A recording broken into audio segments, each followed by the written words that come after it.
What's happening, everybody? Welcome to another episode here of the Side Guys Football Forum. I'm one of your co-hosts, Summer the Side, joined as always by my good friend, my good buddy, the other half of the Side Guys, Mr. Tad the Side. And Tad, as we've sort of talked about in previous episodes, both on our YouTube episodes as well as the podcast episodes, we have fully immersed ourselves in fantasy football content. We are making sure that everybody watching the videos, listening to the podcast, interact with us on our Twitter handles and Instagram and everything, that they are ready when their drafts roll around, which should be happening in the next month or so. There are a few people out there that probably draft in July, but What? probably a good Whoa, portion of whoa, hold people on. probably Who? drafting in August. What kind of psychopath drafts in July? Maybe people out there that want to get it done and over with early, and then they just sit and Done and over with? manage. Have they watched the preseason?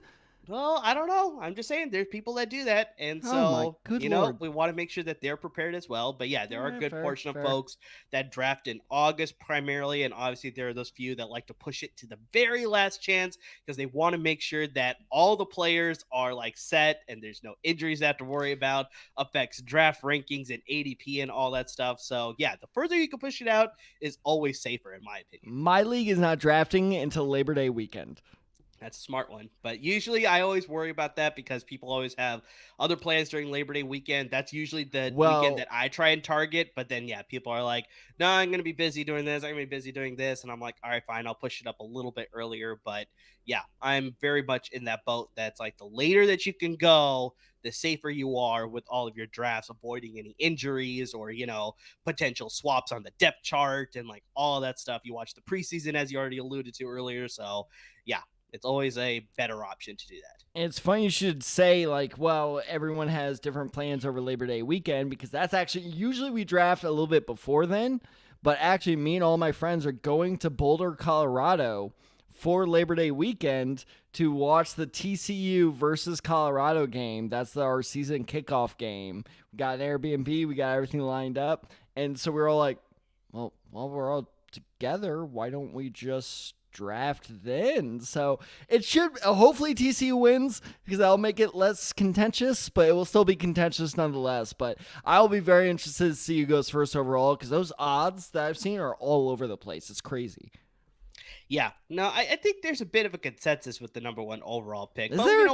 We'll get into that obviously Okay, with the all right. later episode, Getting obviously. ahead of But ourselves. yeah, definitely when you're bringing up odds, you're bringing up college football. That's right around the corner. We definitely need to bring up our sponsors here, Bet Online. Our partners at Bet Online continue to be the number one source for all your betting needs and sports info. So find all the latest odds and news and sports developments with Major League Baseball. The All-Star game has completed. Maybe you bet on the Derby. Maybe you bet on the game itself, but now you got the whole second half of the season to go. So this is where you really start to see with the trade deadline happening pretty soon. Like, I mean, there'd be some, this obviously separates the contenders from the pretenders who are selling off their team, who are ready to go for that postseason push. So this will affect betting odds and who's going to win divisions, who's going to make the postseason, who's going to win the World Series. So lots to bet there. Obviously, we got the latest with the MMA and UFC and boxing, so you can bet on all that stuff. NBA Summer League is done, but, the season's going to be kicking off sooner than you think as well. That'll be right around the corner. And I think the big thing, Tad, we are 50 days away from NFL kickoff, so definitely you want to so get close, baby. You We want are to so get in close. all those early NFL future bets as well, the win-loss, the end of the season awards, who's going to be winning all the divisions, who's going to be making the postseason, and, of course, your pick to win the Super Bowl this year. So, hey, why don't you head to the website or use your mobile device, to sign up today to receive a 50% welcome bonus with your first deposit. Just use our promo code BELIEVE, that's capital BLEAV, to get the bonus and get into the action. Once again, that promo code is BLEAV. Get that 50% welcome bonus on your first deposit. Bet online, where the game starts. So, Ted, we are kicking off our ranking series here on the YouTube episode. Finally, we are finally here. We are in the ranking season, baby. Let's do it. Exactly. So we're going to get into all the different positional rankings. We're going to show you our rankings, both mine and Tad's. We have separate rankings, not a consensus. So there's going to be a little bit of discussion. I have not seen Tad's. Tad has not seen mine. So they are going to get some fresh reactions on the episode today and in future episodes when we do the other positions. But we're going to start with the premier position, obviously, with fantasy football. Usually you're winning your league if you have a good one. You are not winning your league if you have a bad one, and that is the quarterback position. So we're going to start with quarterback position rankings today first.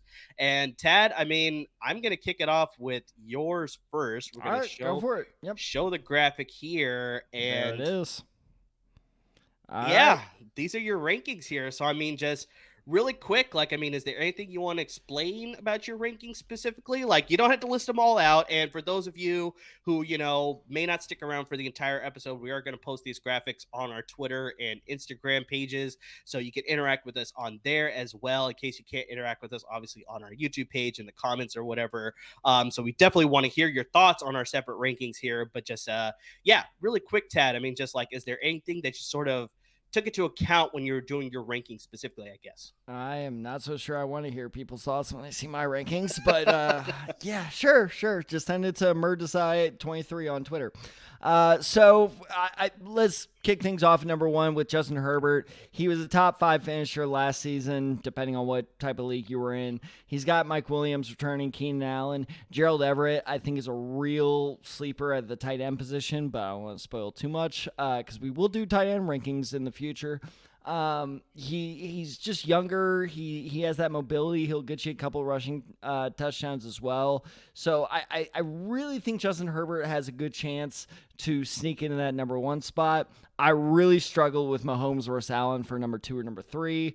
I just, you never doubt Mahomes. Mahomes is the new Brady. Just don't doubt him. Stop doing it. Like, even if his offense looks like crap, he'll still probably succeed. So that's why I put Mahomes above Allen.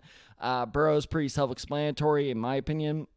Russell Wilson, I really, really like him as a fantasy option going forward. You look at Tim Patrick, Cortland Sutton, Jerry Jeudy, Albert O. Albert O, by the way, is one of my favorite sleepers of the entire fantasy football landscape. So I really think, and once again, in you asked this, what were specific things I looked out for? It was rushing touchdowns. That is what tends to catapult quarterbacks into, the top 12 a little bit more than they deserve, and we'll get into that in a bit. But that's why I think Russell Wilson, he'll get a lot of passing touchdowns with those weapons. He'll also get you a fair amount of rushing touchdowns, so that's what puts him above Aaron Rodgers. Brady is Brady, like I said, never doubt him. Oh, okay. I don't need you to go through the entire rankings. I know. I'm getting to it. Relax. And then finally, you're literally going through the entire rankings. I am not. Would you relax? I'm about to jump to number 9. We're doing the South Park rabble thing. Anyway. Finally, number 9, because I need to defend myself here. No, I do not think Jalen Hurts is the 9th best quarterback in the NFL. I think he will end up being around that area in terms of fantasy. Why? Exactly like what I said, those rushing touchdowns. So, you know what? I will stand by this. Amar, tear him apart.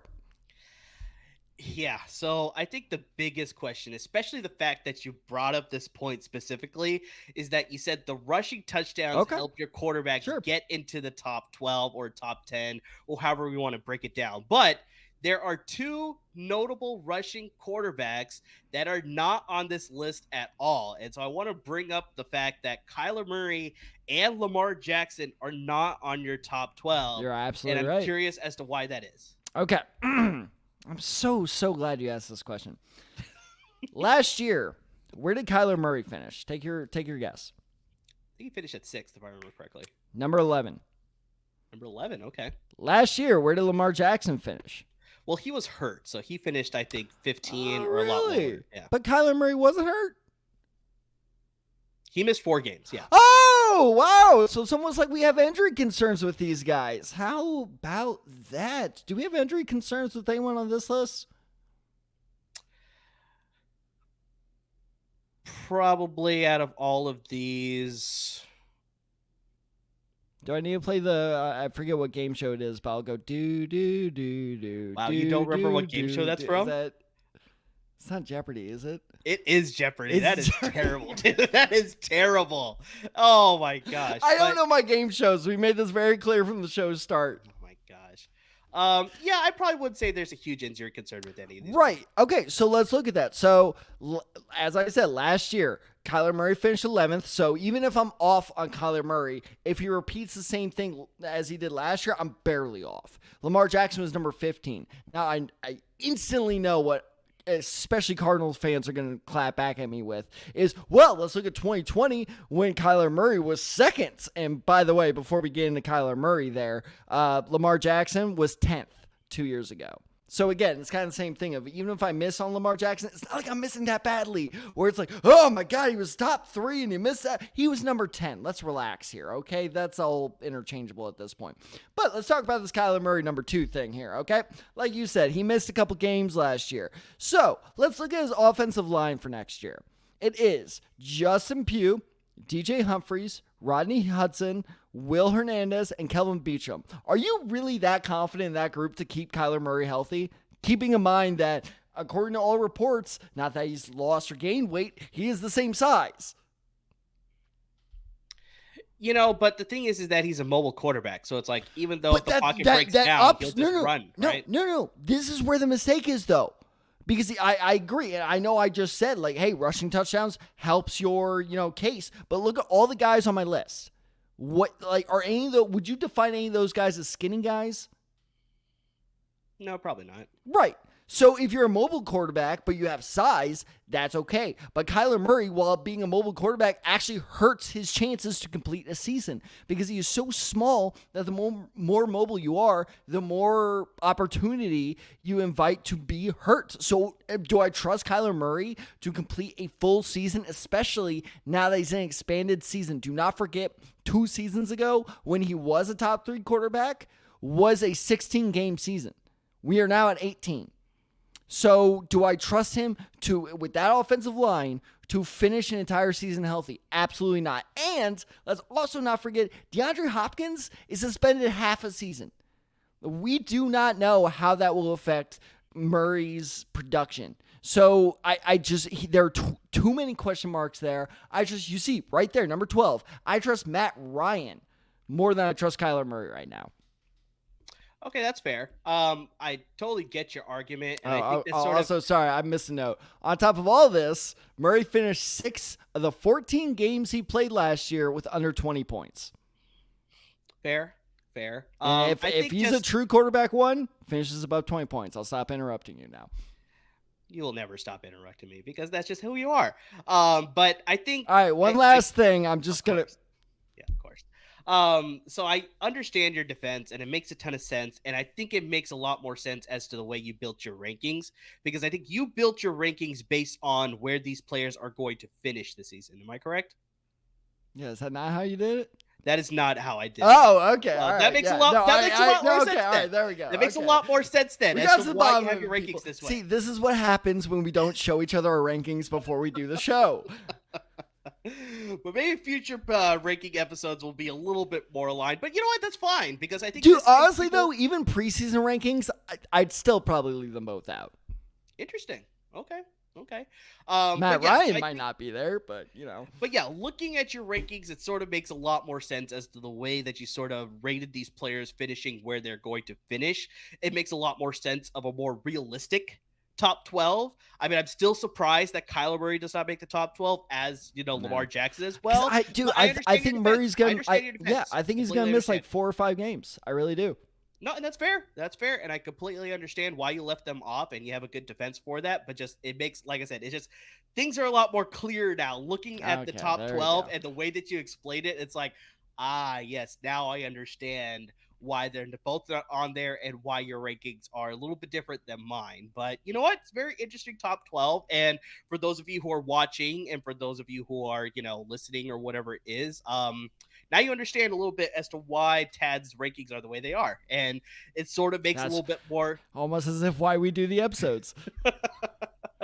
So let's shift over to my rankings. So I should, I guess, preface this by saying that I built my rankings more based off of preseason rankings, as well as probably where they're going to be drafted. So that's where I see the value as to how I built my top 12 that way. So I'll share my top 12 here, Tad. And I mean, just if you need some explanation first, I could go through it. But if you just want to, like, pick at it first, then I mean, we could go it that way as well.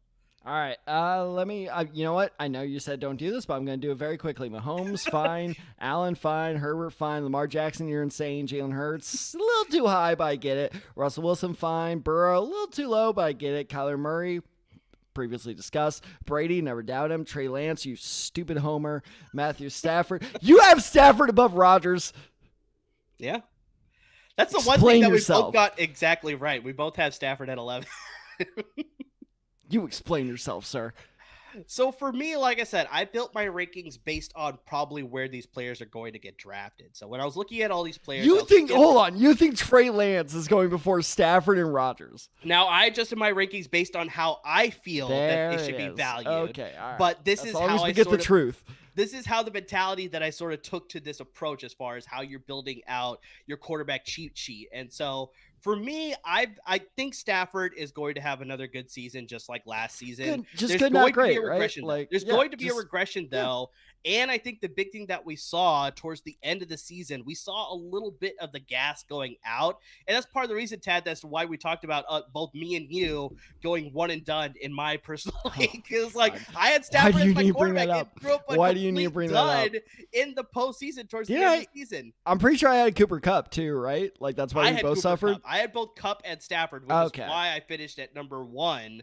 But, yeah, that's also part of the reason why I went one and done is because they didn't – Kupp played pretty well, but Stafford did not show up towards the end of the season. So it's like, no, he didn't. I had Stafford in my other league. Trust me, I'm right there with you, buddy. You wonder whether that extra week of the season, 18 weeks, 17 games, however you want to call it, I wonder if that sort of played a small factor as well. Maybe they're trying to preserve him, obviously, to keep him for their real postseason run as opposed to the fantasy postseason run.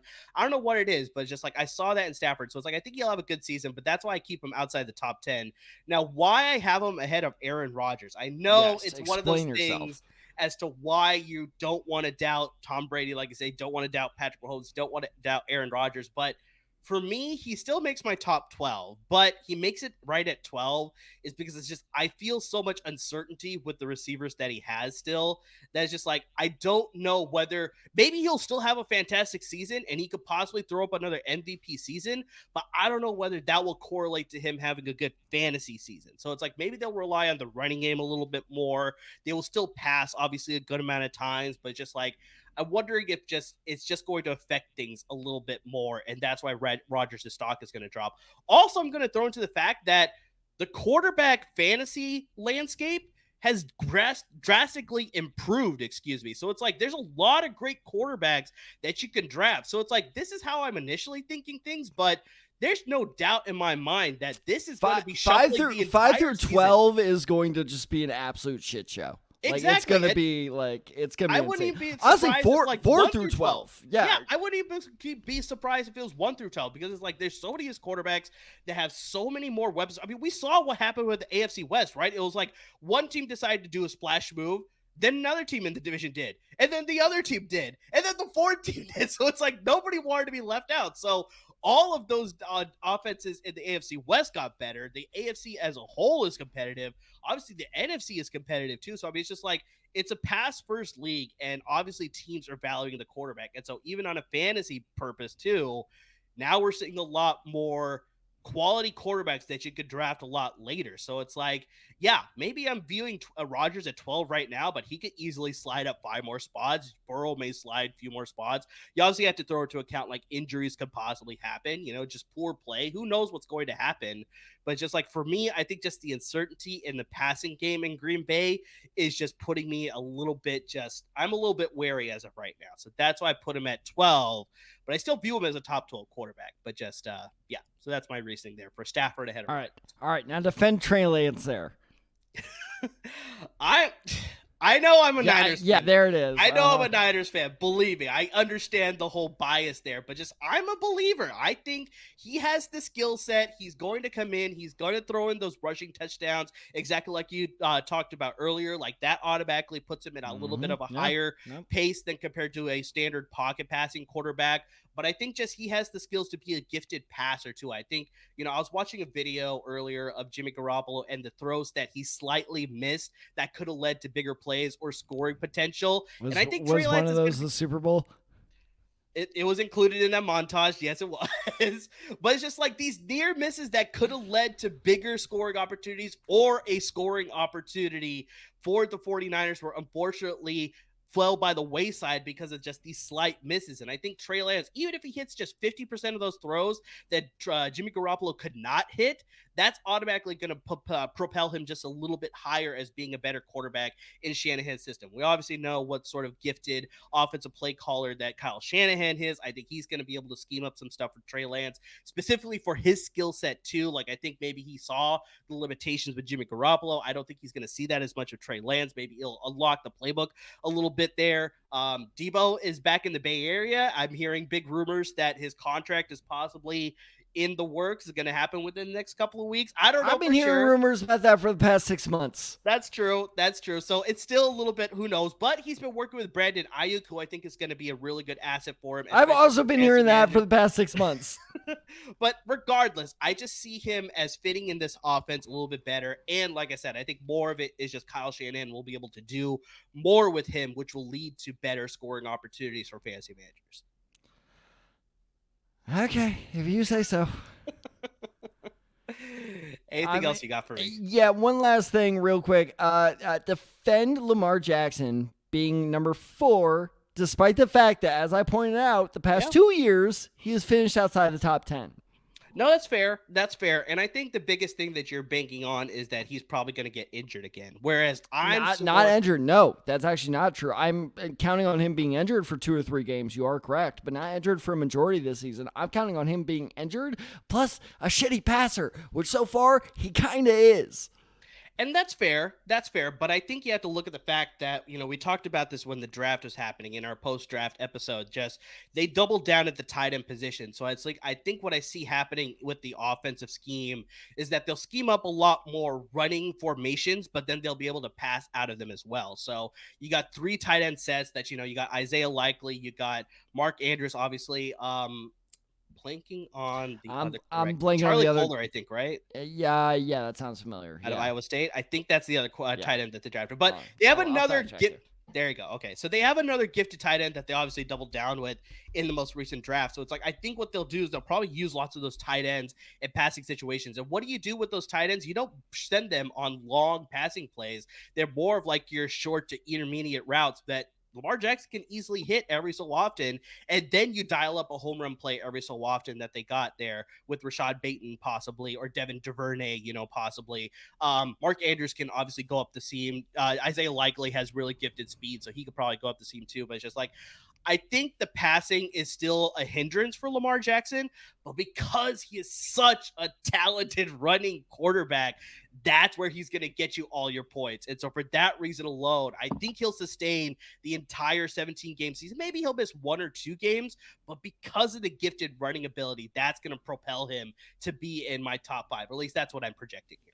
All right, we can make a couple fun bets out of that. It's like, will Lamar Jackson finish in the top 5? How many games will he miss? Also, I did fact check you. It's Charlie Kohler, round 4, pick 128. So good call, buddy.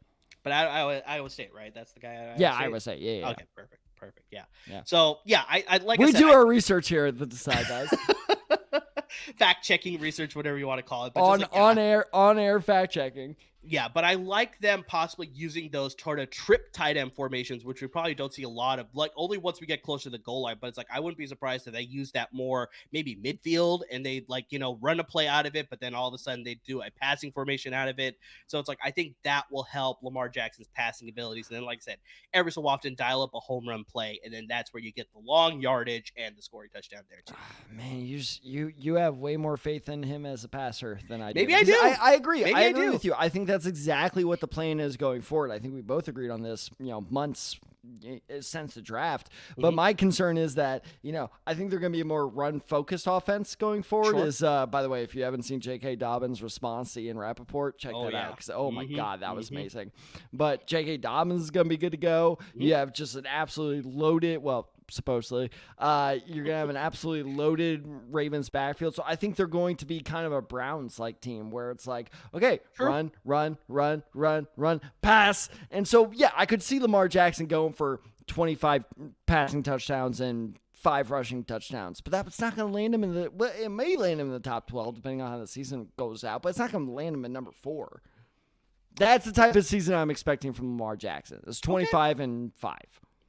Okay, that's fair. I think the rushing touchdowns are going to be a lot higher, and obviously the rushing yardage is going to be very high too. So I don't think yardage is a good point. Yardage could get his points up. Double-digit rushing touchdowns will happen again. It may, but I think he'll come close. I don't think he'll cross that. But I think, yeah, just the biggest thing is just the rushing yardage. He's going to get a lot of that running out of these rushing formations, like you said. If even they're going to be run first, that's the difference between the Ravens and the Browns, is that they have a run-first quarterback in Lamar Jackson. Yes, they technically do have that kind of with Deshaun Watson now, but he's going to be suspended half the season. So I was about to say supposedly. That's a whole separate, Also, notice how Deshaun did. I was about to say, notice how he's not in any of our lists. Exactly, Exactly, yeah. It's just too much of a question mark there. And just like, yeah, that's not a landmine we're going to be stepping on. Do you think, okay, real quick question to end the episode. Do you think he'll be drafted? I think there's probably, depending on the league that you're in, you could sort of designate him as like a IR position because he's suspended. Oh, can you do that in some leagues? It depends on the league that you're playing in and the platform that you're running in. Or some leagues have it where it's like just a designated like IL or bench or like suspension spot or whatever, just like because this is not what it's called, but the whatever spot. Yeah, essentially, where it's just like you could bench him and stash him essentially, and then just like you have another quarterback in the meantime. But as soon as Deshaun Watson's ready to go, then it's like you can sort of put him in. So it's like you sort of draft that way accordingly. So in those type of leagues, I 100% agree that he will be drafted.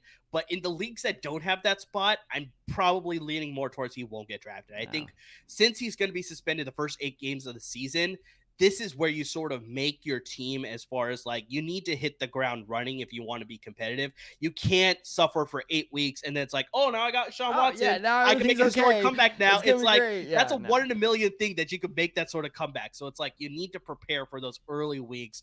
And then with the possibility of like, okay, now I will pick up Watson a little bit earlier than some of my league mates may, and then I'll reap the rewards a little bit later. But just like, yeah, I don't think he'll get drafted. I think you need to build out your roster a little bit better to have that bench stash and obviously prepare for the early parts of the season. So I don't see it. We'll see. I mean, hey, the news reports released today, I think, or yesterday. My days are still kind of blending together. Only another week until I can justify that, which is sad.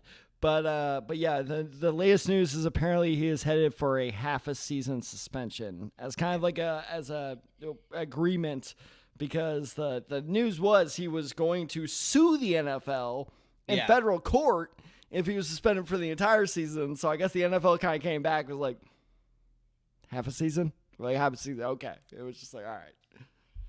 Yeah. It's sad in that sense, but hey, but see, we may be releasing expanded rankings, so if we do, check out if Deshaun makes those, because depending on how this news breaks out over the next couple days, could affect those. Very true. Very true. So that'll conclude our quarterback rankings episode.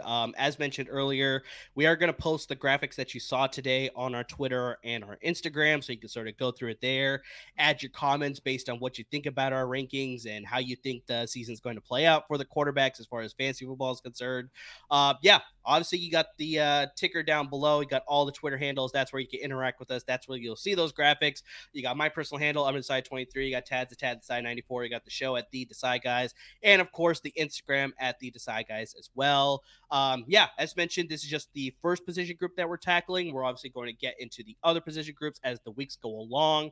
Make sure you tune into that. Best way you could do that is subscribe to the YouTube channel, so you'll always be up to date when the latest episodes are dropping for YouTube. It's on the LAFB Network's YouTube channel. We have our own individual playlists. We'll be dropping videos for you guys throughout the entire season, so make sure you subscribe there. And of course, most importantly, wherever you listen to your podcast, just hit that subscribe button. Always be up to date when the latest episodes are dropping for the podcast as well. To everybody who's listening to the podcast, watching our videos, interact with us on Twitter and Instagram, and just being loyal followers of the show, can't thank you guys enough.